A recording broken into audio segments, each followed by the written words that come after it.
پر وَلَنَبْلُوَنَّكُمْ بِشَيْءٍ مِّنَ الْخَوْفِ وَالْجُوعِ وَنَقْصٍ مِّنَ الْأَمْوَالِ وَالْأَنفُسِ وَالثَّمَرَاتِ وَبَشِّرِ الصَّابِرِينَ۔ اور دیکھو ہم تمہیں آزمائیں گے، وَلَنَبْلُوَنَّكُمْ ہم لازماً آزمائیں گے تمہیں، بِشَيْءٍ مِّنَ الْخَوْفِ خوف کی کیفیت طاری کر کے، والجوع بھوک فقر اور فاقہ، ونقص من الاموال مالی نقصان، والانفس جانی نقصان، والثمرات اور ثمرات پھلوں اور میووں کا نقصان۔ میرے نزدیک یہاں پر ثمرات کا مفہوم ایک اور بھی ہے۔ ایک تو صاف تھا کھجور کی فصل تیار ہے اور غزوہ تبوک جانے کا حکم مل گیا، کون اتارے گا؟ اور کھجور وقت پر اتری نہیں، برباد ہو جائے۔ یہ ہو رہا ہے نا میووں کا نقصان۔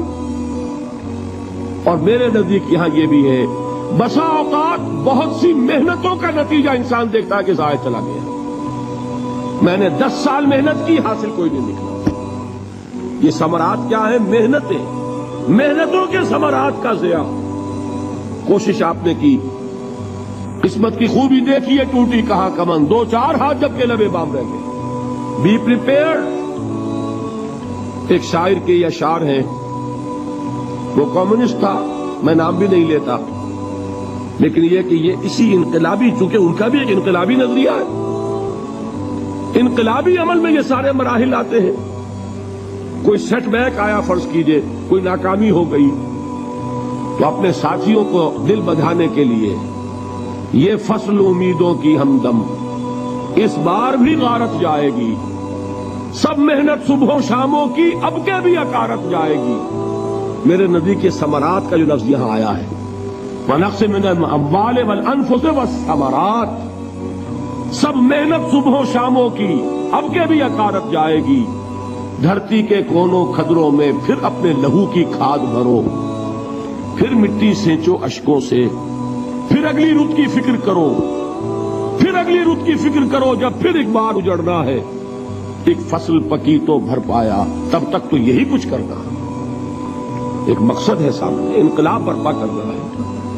ایک کوشش ناکام ہو جائے کوئی پرواہ نہیں، نیکسٹ، پھر تیار رہو ناکامی کے لیے۔ ایسا نہ ہو جو انگریزی میں کہتے ہیں hope for the best but be prepared for the worst.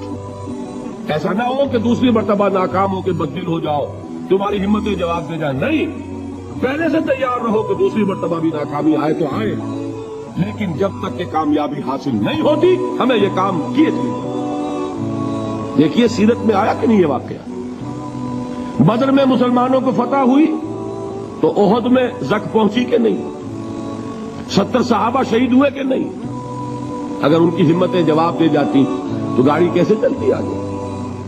تو فرمایا وَلَنَبْلُوَنَّكُمْ بِشَيْءٍ مِّنَ الْخَوْفِ وَالْجُوعِ وَنَقْصٍ مِّنَ الْأَمْوَالِ وَالْأَنفُسِ وَالثَّمَرَاتِ، ہم تمہیں لازماً آزمائیں گے، خوف کی کیفیت سے، فقر و فاقے کی کیفیت سے، بھوک سے، جان کے نقصان سے، مال کے نقصان سے، محنتوں کے حاصل کے ضائع ہو جانے سے۔ وَبَشِّرِ الصَّابِرِينَ، اور اے نبی بشارت دیجئے صبر کرنے والوں، الذین اذا اصابتہم مصیبۃ، وہ کہ جب ان پر کوئی تکلیف آئے، کوئی مصیبت آئے، کوئی آزمائش آئے، قالوا انا للہ وانا الیہ راجعون، وہ یہ کہیں کہ ہم اللہ ہی کے ہیں، اللہ ہی کی طرف لوٹ جانا ہے۔ یہ وہی انداز ہے جو میں نے فارسی کا شعر سنایا تھا آپ کو کہ سرے تسلیم خم ہے جو مزاج یار میں آئے، وہ ہمارا مولا ہے، ہمارا آقا ہے، اگر اسے یہی منظور ہے تو ہمیں بھی یہی منظور ہے۔ میں نے تسلیم و رضا کی بات کی تھی نا، آپ کو کچھ شعر سنائے تھے، ایک شعر اور سنیے، اور یہ کس کا ہے؟ محمد علی جوہر کا۔ ایک مرتبہ جیل گئے، ان کی ایک بیٹی جوان بیمار ہوئی، فوت ہو گئی، باہر چھوڑا انگریز نے، جاؤ بھائی دفن کر دو بیٹی کو۔ دوسری مرتبہ جیل گئے، دوسری جوان بیٹی اسی مرض میں مبتلا ہوئی، اب یہ جیل میں ہے، خبر پہنچی کہ دوسری بیٹی کے اوپر بھی اسی مرض کا حملہ ہوا ہے۔ ایک نظم لکھی ہے جس کا آخری شعر یہ ہے، تیری صحت ہمیں منظور ہے لیکن اس کو نہیں منظور تو پھر ہم کو بھی منظور نہیں. یہ ہے.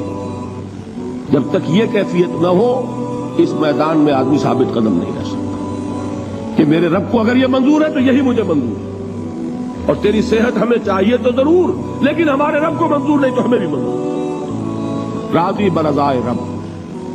وبشر الصابرین الذین اذا اصابتهم مصیبۃ قالوا انا للہ وانا الیہ راجعون. نہ شود نصیب دشمن کے شود ہلاک تیغت سر دوستہ سلامت کے تو خنجر آسمان.